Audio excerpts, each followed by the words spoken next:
आज तो जब मैं माननीय विपक्ष के नेता को सुन रहा था तो आज मुझे नया नया ज्ञान प्राप्त हो रहा था। 6-7 साल की उम्र में आदमी युवा हो जाता है, ये पहली बार सुना है। अंदर जाके ढूंढूंगा कि ये ज्ञान कहां से आता है। तपस्या से गर्मी आती है। एक बार इनको अंडमान निकोबार की सेलुलर जेल में ले जाया जाए जहां 11 साल सावरकर बंद थे।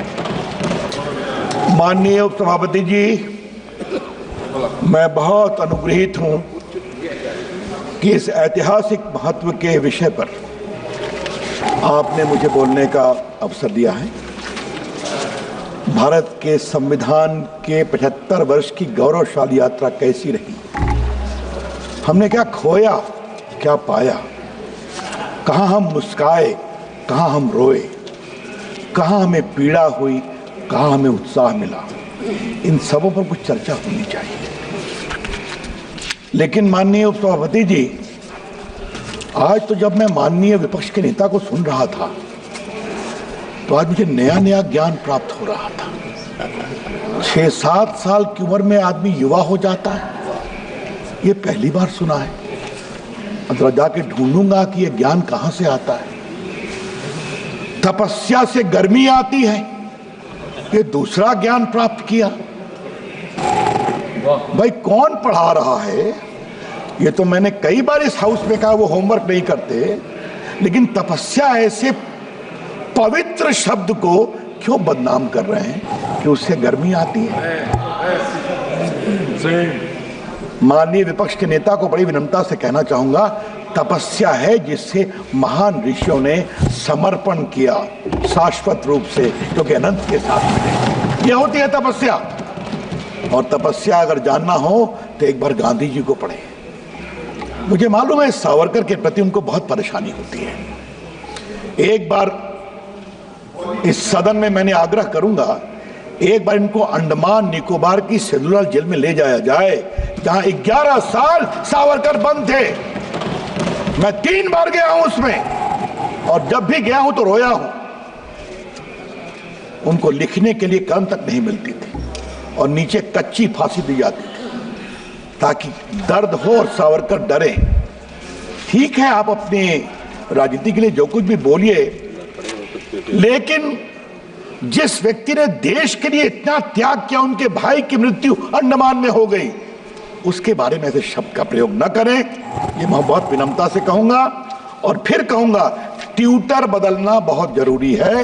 ये ट्यूशन कहां से आ रहा है ये बताना बहुत जरूरी है। अध्यक्ष जी, उपसभापति जी, संविधान को बनाने वाले महान लोग थे। उन्हें आज 70वें वर्ष में विनम्र प्रणाम करता हूं। किसका नाम लूं? डॉक्टर अम्बेडकर का लिया गया, नेहरू जी का लिया गया, राजेंद्र बाबू का लिया गया। 2 नाम उधर से कभी चर्चा क्यों नहीं होते हैं? सरदार पटेल और मौलाना आजाद क्यों? मैं तब से देख रहा था विपक्ष के नेता कब सरदार पटेल का नाम लेंगे। और आज जब 75 वर्ष की बात हो रही है तो माननीय संसदीय कार्य मंत्री ने डॉक्टर अंबेडकर को 89 में मिला भारत रत्न की चर्चा की।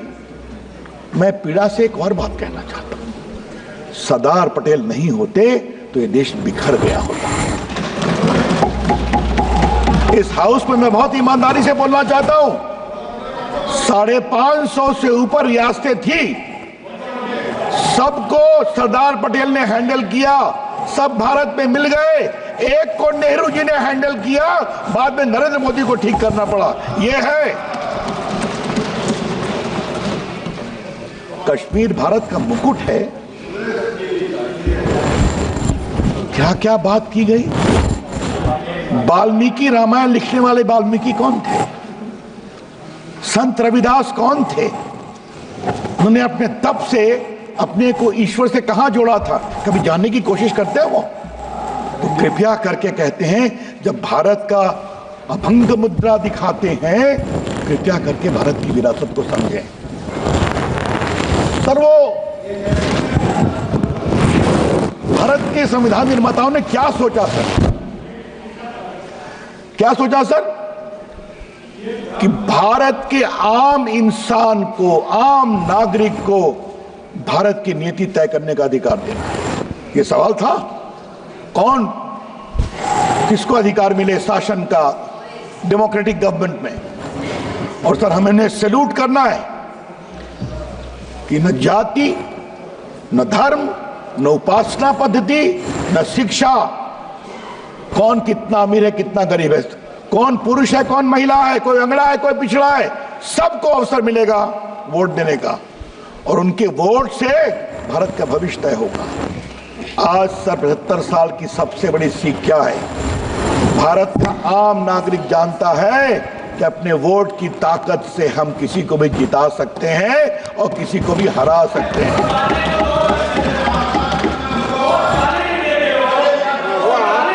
आप बैठिएगा प्लीज, आप बैठिएगा और प्लीज, आप बैठिएगा। नहीं आप बैठिएगा प्लीज, अच्छा आप बैठिएगा। रविंद्र यादव जी आप बैठिएगा। अच्छा बैठिए आप बैठिएगा, आप बैठिए, उनको बोलने दीजिए। सर कल मैं उधर से सुन रहा था सर।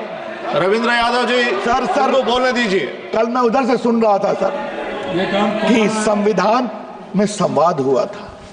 संवाद यहां भी होना चाहिए जरूर। संसद देश की सबसे बड़ी पंचायत है। उधर के लोगों को एक बात मैं और विनम्रता से कहूंगा, संवाद का मतलब ये भी है, हमने आपकी बात सुनी, जब हमारे प्रधानमंत्री आए भाषण देने तो आप उनको सुनिए, वॉकआउट मत करिए। ये भी संवाद का एक बहुत बड़ा पक्ष है। सर संविधान की बात बहुत कही गई सर कि हम हार गए,